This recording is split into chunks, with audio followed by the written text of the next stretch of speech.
आज ना माझ्या मामींचा वाढदिवस होता आणि तो सेलिब्रेट करण्यासाठी आम्ही त्यांच्याकडे गेलो होतो. आधी मामींचा फोटो काढला आणि त्यांचाच बुके घेऊन नंतर मी पण एक फोटो काढून घेतला.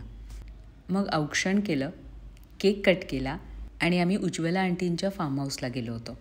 तिथं पण बरीच मजा केली, गाणी गायली.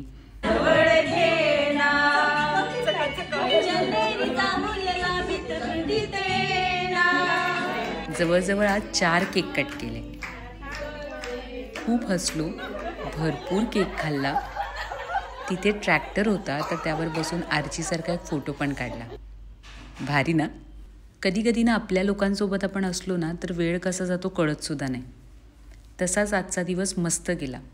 भरपूर सेल्फीज, भरपूर दंगा, आणखी बरीच मजा केली. 1-2 वहिनीसोबत रील पण केलेत. लवकरच ते इंस्टाग्रामला पोस्ट करते. खूप दंगा केला आणि 7 पर्यंत घरी आलो. मस्त होता दिवस.